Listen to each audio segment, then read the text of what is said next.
하나님께서 세우신 사사 기드온이 죽고 나서 이스라엘 자손이 하나님께로부터 이렇게 돌아서서 바알들을 섬겼다고 어제 묵상 말씀 끝에 기록되어 있었습니다. 또한 주변의 모든 원수 나라들의 손에서 자기들을 건져내신 여호와 하나님을 기억하지도 않았다고 기록하고 있습니다. 마지막으로는 하나님의 뜻을 따라 이스라엘의 은혜를 베푼 기드온과 그의 집을 후대하지도 않았다고 기록하며 기드온 사사의 시대가 막을 내립니다. 이것을 좀 종합해 보면 세 가지의 내용이 나왔는데요. 사사 시대 이스라엘 백성들은 한마디로 말하면 마땅히 행해야 할 것들을 행하지 않았다는 것을 우리가 알 수가 있습니다. 자신들의 목숨과 운명을 원수들로부터 구해주신 하나님께 감사하며 그분을 기억하는 것, 너무 당연한 것 아닙니까? 그것을 안 했다는 것이에요. 마땅히 해야 될 것을 하지 않았고요. 또 한 가지는 그 하나님 손에 사용되어져서 그 이스라엘 위해서 목숨을 걸고 용감하게 싸운 기드온과 그리고 그의 가문을 후대하지도 않았다는 것입니다.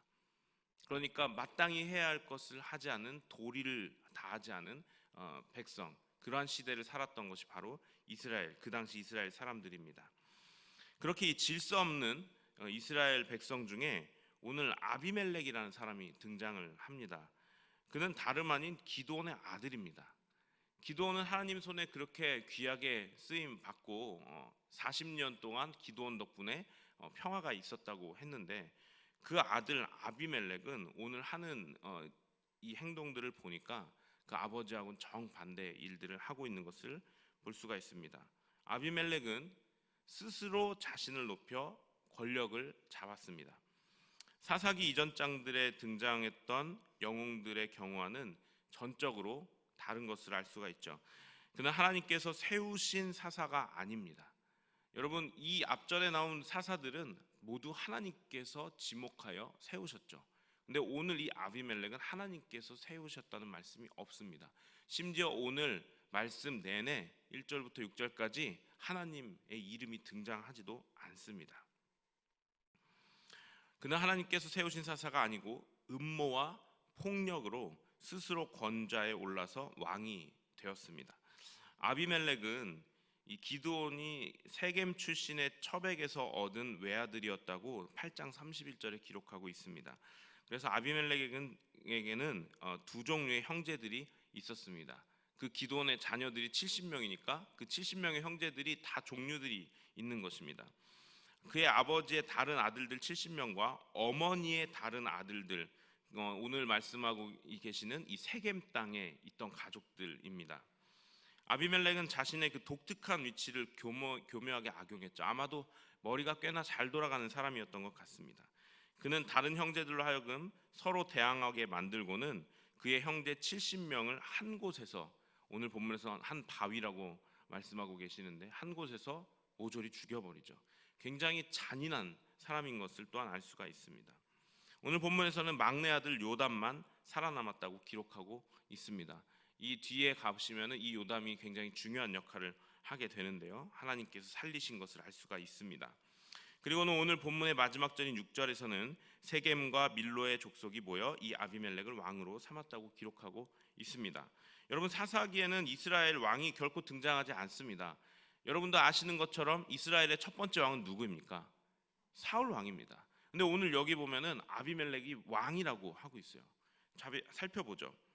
이스라엘은 하나님께서 직접 통치하시면서 하나님의 뜻에 따라 순종하는 하나님의 사사가 있을 뿐이었습니다. 이때 당시에는 하나님이 결코 왕을 세우지 않았어요.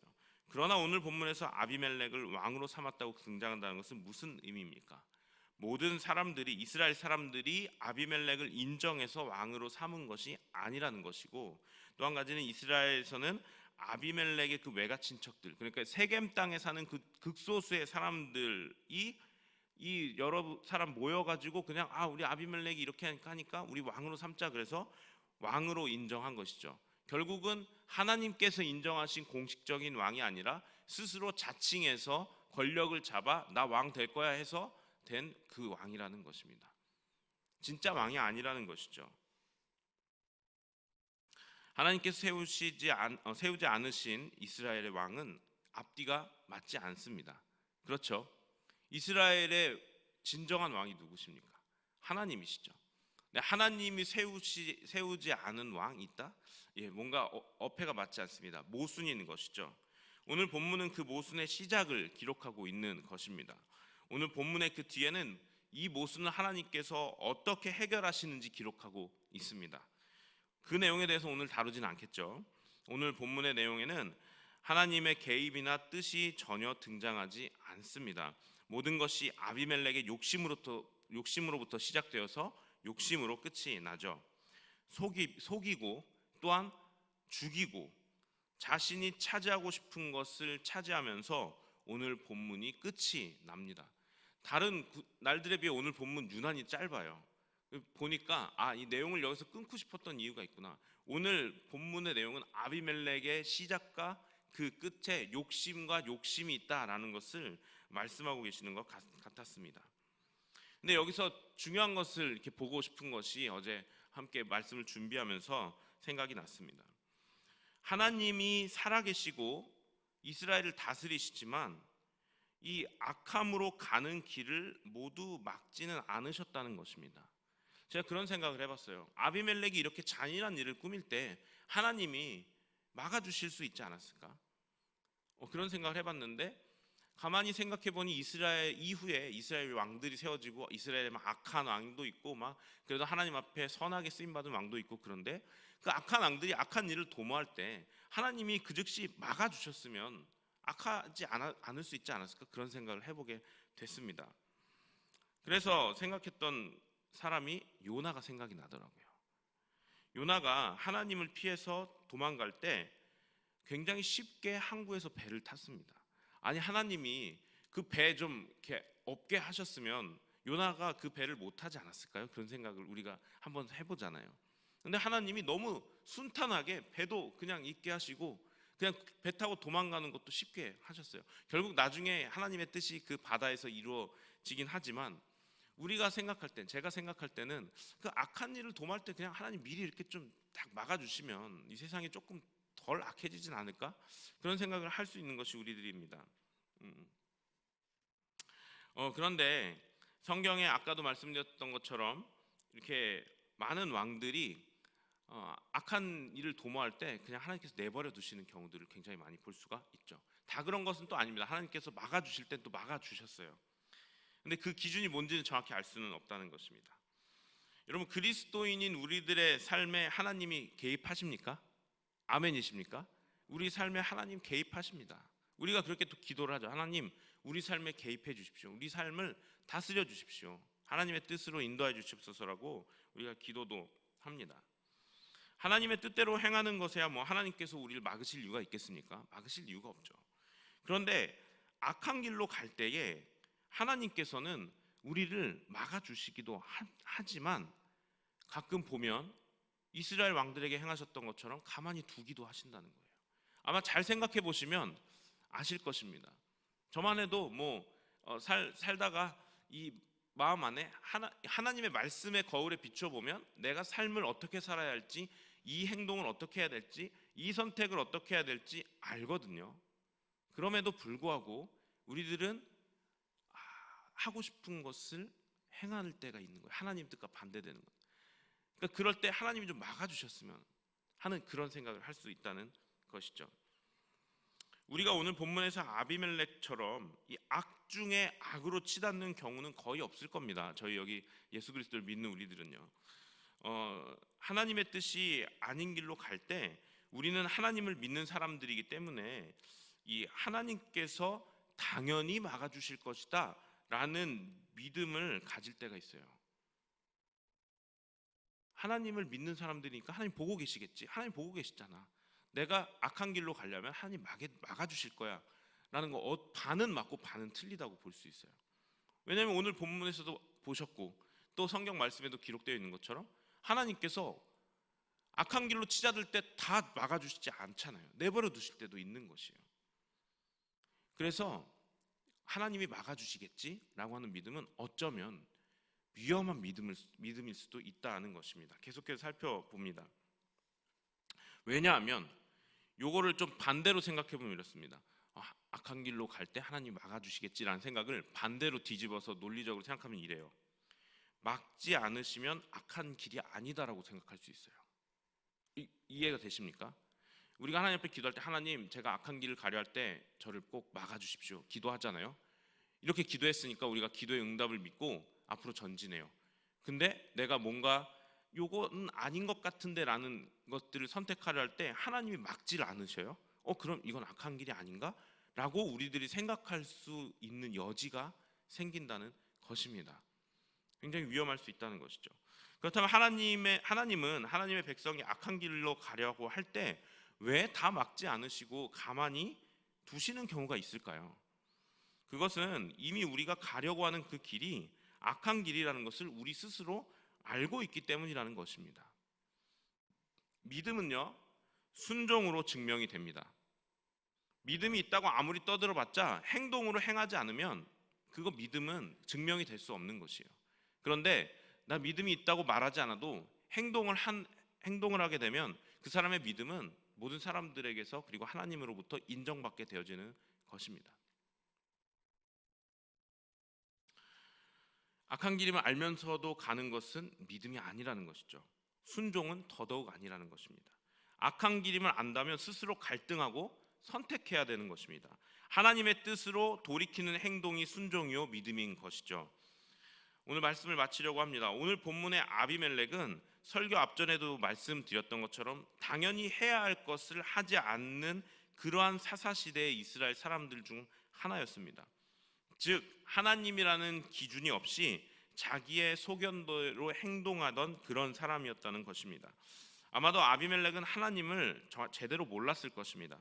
그리고 오늘 말씀 시작에는 바알을 온 이스라엘이 섬겼다고 말씀하고 계시죠. 따라서 자신이 하는 행동들이 하나님 앞에서 악한 길이라는 것을 아마도 알 수 없었을 것입니다.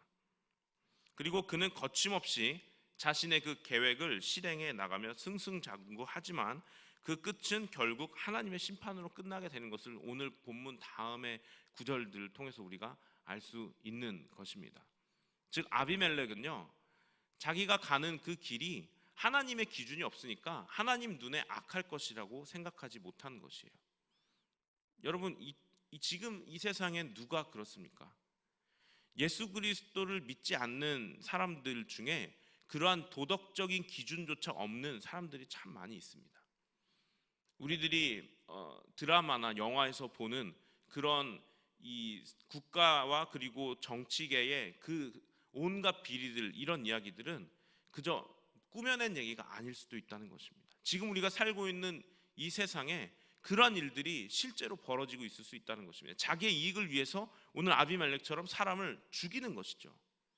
스스로 높여서 사람들에게 뇌물을 먹이며 나 이번에 잘 좀 도와줘봐 하고 권력을 잡으면 자기에게 반대하는 사람들은 모조리 처단해버리는 그런 일들, 지금 이 세상에서도 이루어지고 있는 일 아닙니까? 그런데 우리 그리스도인들은 어떻게 해야 한다는 것입니까? 우리는 하나님의 뜻이 뭔지 알죠. 우리는 그런 사람들과 달라야 한다는 것입니다. 왜냐하면 우리에게 하나님의 말씀과 그 기준이 분명히 있기 때문입니다. 중요한 것은 하나님의 뜻을 알고 그 음성을 듣는 우리들도 악한 길임을 알면서도 그것을 가려고 하는 유혹을 받을 때가 있다는 것입니다. 그러나 여기에서 그리스도인들은 확실히 세상 사람들과 구분되어져야 한다는 것이죠. 알면서도 갈 것이냐, 아니면 알기 때문에 돌아서기를 선택할 것이냐. 여러분, 여기에서 돌아선다는 의미는 자기에게 막심한 손해가 올 수도 있다는 것입니다. 그럼에도 불구하고 내가 돌아서겠느냐라는 것이죠. 다니엘 기도회를 참석하시는 분들은 간증을 들어보시면 그런 이야기들을 많이 들으실 것입니다. 내 앞에 있던 엄청난 것을 포기할 수 있는 은혜가 있었다.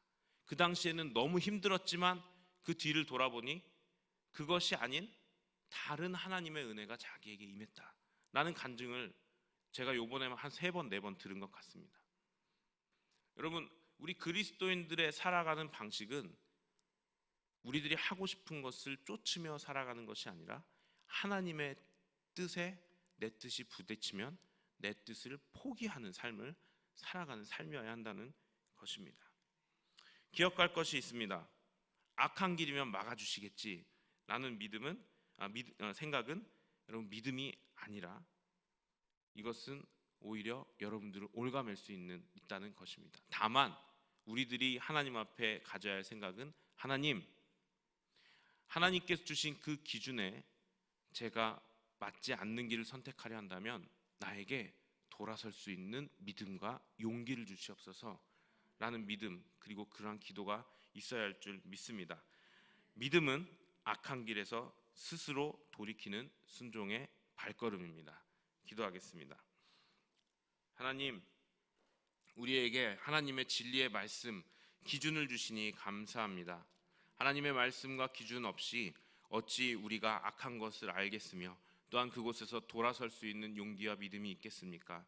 하나님, 오늘 본문에서 살펴보았던 아비멜렉은 하나님을 온전히 알지 못했던 사람이기 때문에 극단으로 치닫았지만 우리들은 하나님이 계십니다. 우리가 하나님의 뜻이 아닌 것 앞에서 우리들이 갈등하고 있을 때 우리에게 용기를 허락하여 주시옵소서. 뒤돌아설 수 있는 용기, 믿음을 순종으로 답하는 용기를 허락하여 주시옵소서. 예수님의 이름으로 기도합니다. 아멘.